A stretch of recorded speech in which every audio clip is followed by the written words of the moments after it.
업종 공략 업앤다운. 오늘은 KTB투자증권 영업부 이성훈 과장과 함께하겠습니다. 어서 오십시오. 네, 안녕하십니까? 자, 오늘 상승이 기대되는 업종부터 화면으로 만나보시겠습니다. 자, 이성훈 과장이 꼽은 상승 전망 섹터는 4분기 실적 기대주입니다. 지금은 성장주보다 실적주라고 코멘트해 주셨네요. 자, 이제 3분기 실적 시즌 막바지인데 이제 또 4분기 실적을 살펴볼 그런 시점이군요. 네, 뭐 이번 주면은 이제 대부분의 어떤 상장사들, 뭐 코스닥도 그렇고, 뭐 코스피는 이미 먼저도 발표를 했었고요. 대부분의 상장사들 이번 주에 3분기 실적 발표가 끝나면서 이제 4분기 실적에 대한 부분으로 좀 넘어가는 상황이 되지 않을까 이렇게 판단이 되고 있습니다. 지금 이제 뭐 3분기 실적 같은 경우에도 뭐 대형 그 상장사를 중심으로 봤을 때는 다른 글로벌 다른 국가들 대비해서는 양호한 편이라고 좀 볼 수 있겠는데, 이런 추세로 봤을 때도 뭐 4분기 실적 같은 경우에도 영업이익과 이 순이익 추정치가 작년 대비해서는 크게 높아지는 부분으로 가고 있다라고 볼 수 있겠고요. 뭐 105곳에 이 4분기 영업이익의 추정치를 본다고 하더라도 합계가 24조 9천억이 넘는 수치로서 이 작년 대비해서도 58% 이상 나올 것으로 좀 판단이 되고 있고요. 뭐 순이익 추정치 같은 경우에도 18조 이상이 될 것으로 보여지면서 작년 대비해서 47% 이상의 순이익을 거둘 것으로 좀 판단이 되고 있습니다.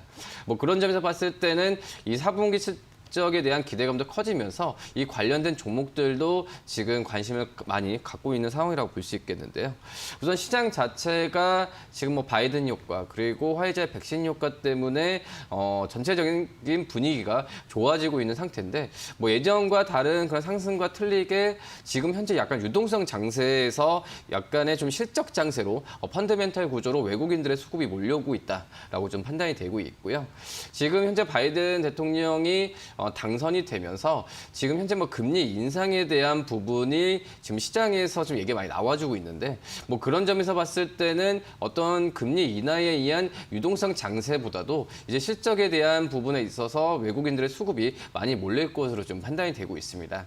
그렇기 때문에 이 실적주에 대한 관심은 뭐 이번 주부터 다시 한번 관심을 가지면서 종목들을 선별하는 전략이 필요하다라고 볼 수 있겠고요. 뭐 지금 바이든 대통령이 당선이 되면서 뭐 친환경이나 뭐 전기차 여러 가지 종목 업종에 대해서 관심을 갖는데, 이 업종 안에서도 실적에 대한 기대감이 있는 종목을 추리는 게 낫지 않나 지금 판단이 되고 있고요. 뭐 대표적으로 봤을 때도 뭐 하나솔루션, 뭐 삼성 SDI, 일진 머티리얼즈가 이 바이든 관련주 중에서도 4분기 실적에 대한 기대감이 큰 종목들이라고 볼 수 있겠습니다.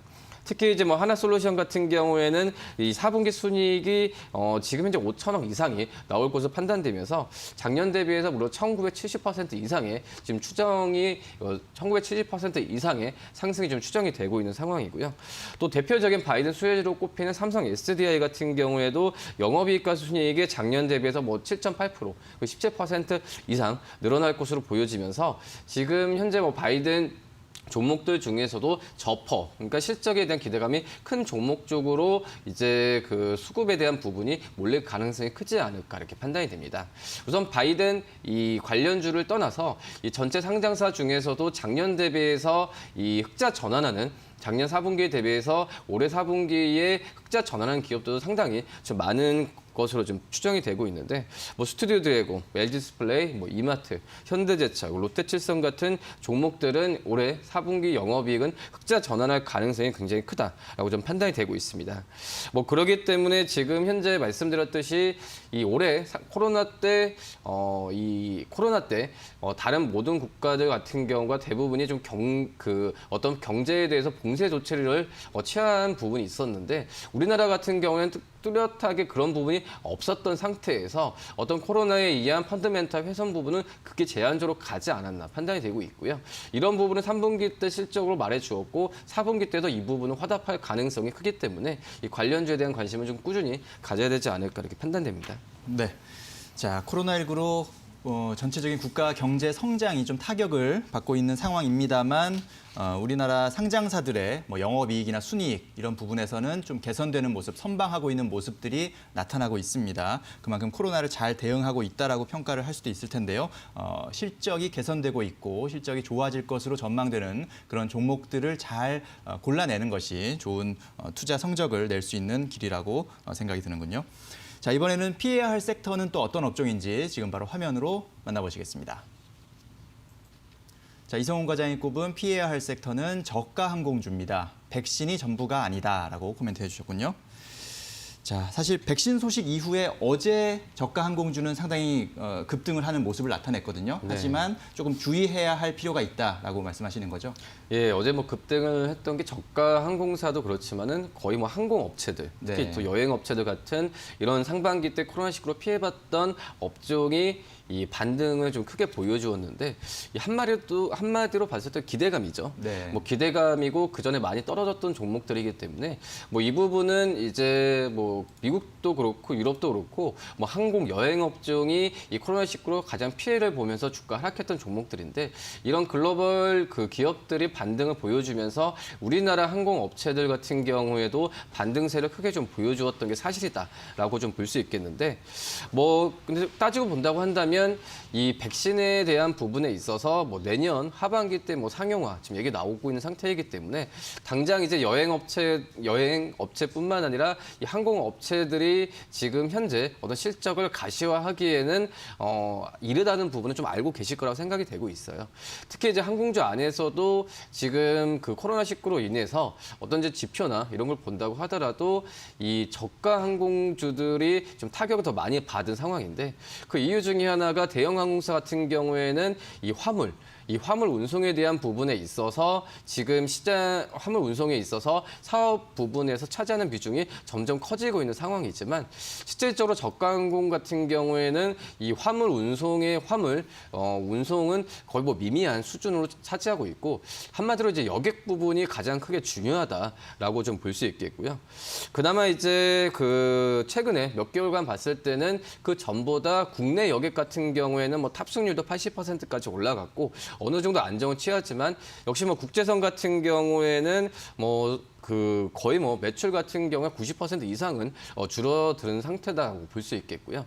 그렇기 때문에 이 대형사들은 화물 쪽에서의 어떤 실적에 대한 부분을 좀 만회를 하는 구조로 가고 있겠지만 이 저가 항공사 같은 경우에는 뭐 시가총액 상위 시장 점유율을 많이 차지하고 있는 이런 기업들 같은 경우에는 적자나 이런 부분에 있어서 피할 수 없는 구조로 계속 가고 있지 않나 판단이 되고 있습니다. 뭐 그러기 때문에 이 저가 항공주들이 뭐 최근에 좀 반등을 했을 때 너무 이제 이제 상승 랠리를 기대하면서 매수 포인트를 찾는 것보다도 좀 지켜볼 필요가 있지 않을까 이렇게 좀 판단이 되고 있고요. 특히 이제 저가 항공 같은 경우에는 제가 봤을 때는 가장 중요한 부분은 이 정부가 이 저가 항공 쪽에서의 구조 조정을 어떻게 하냐. 한마디로 뭐 통합이나 이런 부분에 있어서 어떻게 하냐에 따라서 좀 이 종목별로 그렇고 이 업계 전체에서도 판도가 많이 바뀔 것으로 좀 판단이 되고 있고요. 그렇기 때문에 이 저가 항공 안에서도 좀 이 부분에 있어서 먼저 좀 시장 점유율을 차지하고 가는 기업들에 대해서 좀 관심을 좀 가져야 되지 않을까 이렇게 좀 판단이 되고 있습니다. 특히 이제 뭐 화이자의 백신 얘기가 지금 뭐 전 세계적으로도 화제가 되고 있는데 뭐 이런 부분, 이 백신에 대한 얘기는 하루하루 이제 그 뉴스가 계속 틀리게 나오거든요. 네. 뭐 틀리다는 것보다는 이 화이자 뉴스에 대해서 지금 뭐 다른 예측도 나오고 있는 상태이기 때문에 이 주가라는 이 상품 같은 경우는 투자 심리를 선반영하는 부분이기 때문에 좀 이벤트에 집중되어 있는 그런 것보다도 펀더멘탈에 대해서 투자를 해야 된다고 한다면 이 저가 항공주들은 정부 정책이 나오고 그다음에 뭐 내년 정도에 봤을 때 좀 투자하는 부분이 더 현명하지 않을까 좀 이렇게 판단됩니다. 네, 그렇군요. 자, 백신이 연내에 나오더라도 예전과 같은 수준의 여행을 갈 수 있기까지는 시간이 좀 더 걸릴 것으로 예상이 되고 있는 상황입니다. 특히 여객 부문 의존도가 높은 저가 항공으로서는 조금 이런 부분에 대한 접근을 좀 신중히 할 필요가 있다라는 의견으로 정리를 해볼 수 있을 것 같습니다. 자, 그럼 이제 오늘의 공략 종목 살펴볼 텐데요. 어떤 종목 갖고 오셨습니까? 사봉 실적주 말씀을 드렸는데 대표적으로 이제 실적에 대한 기대감이 생각보다 많이 좋은 이제 네. LG 디스플레이를 한번 좀 말씀을 드릴 텐데요. LG 디스플레이 같은 경우는 3분기 영업이익이 1,644억. 을 좀 기록하면서 컨센서스 그전에 증권사를 예측했던 컨센서스보다 무려 150% 이상의 수치를 발표한 어닝 서프라이즈를 발표했는데 지금 현재 뭐 4분기 같은 경우에도 이런 이 3분기 어닝 서프라이즈를 실적을 좀 이어갈 가능성이 크다라고 좀 판단이 되고 있고요. 4분기 영업이익 또한 1,840억 정도가 증권사들 예측을 하고 있는 상태인데 우선 TV용 이 LCD 패널 가격이 11월까지 좀 상승할 것으로 좀 보여지고 있고요. 이 대형 OLED 물량도 증가하면서 이런 긍정적인 요인들이 많다라고 볼 수 있겠습니다. 다만 이제 뭐 환율이나 여러 가지 뭐 패널 가격에 대해서 이 수요에 대한 부분에 있어서 계속 지켜봐야 되는 부분이 있긴 하지만 뭐 이런 3분기 때의 그런 그 패널 가격 또 TV 시장 쪽에서의 호황이 계속 이어지는 추세로 간다면 이 LG 디스플레이의 1,800억 이상의 영업이익은 나올 가능성이 좀 크지 않을까 이렇게 좀 판단이 됩니다. 뭐 그렇기 때문에 지금 현재 증권사들 같은 경우에도 LG 디스플레이의 목표 주가를 지금 19,000원까지는 잡고 있는 상태라고 좀 볼 수 있겠고요. 그렇기 때문에 문제는 그겁니다. 이런 단기적인 뭐 TV에 대한 수요나 뭐 LCD 패널 가격이 내년까지도 이어져야 어떤 중장기적인 투자 부분을 이어갈 수 있는데 하지만 말씀드렸던 이 4분기 실적에 대한 시즌이 다가오면은 단기적인 4분기 실적에 대한 부분으로 수급이 더 이끌 수 있기 때문에 이 LG 디스플레이에 대한 어떤 관심은 좀 꾸준히 이번 주에는 좀 가져도 괜찮지 않을까 판단되면서 지금 현재 15,150원에 어제 종가를 마감했는데요. 1차적인 목표가 17,000원 그리고 2차적인 목표가 13,000원에서 14,000원 사이 말씀드리도록 하겠습니다. 네. 자, 꽤 오랜 기간 동안 영업 적자를 기록해오고는 LG 디스플레이가 이제 흑자 전환 그리고 앞으로는 영업 실적이 더 좋아질 것으로 예상되는 그런 상황입니다. 그런 점에서 눈여겨볼 종목으로 LG 디스플레이 소개해드렸고요. 자, 상승 예상 업종으로는 4분기 실적 기대주 주목할 필요가 있겠다. 그리고 하락 예상 업종으로는 저가 항공주 좀 신중하게 접근할 필요가 있겠다는 말씀드렸습니다. 저희가 전해드린 투자 정보 잘 활용하시고요. 투자에 대한 판단은 시청자 여러분의 몫이라는 점 다시 한번 말씀드립니다. 네, 이성훈 과장님 오늘 말씀 잘 들었습니다. 감사합니다. 네, 감사합니다.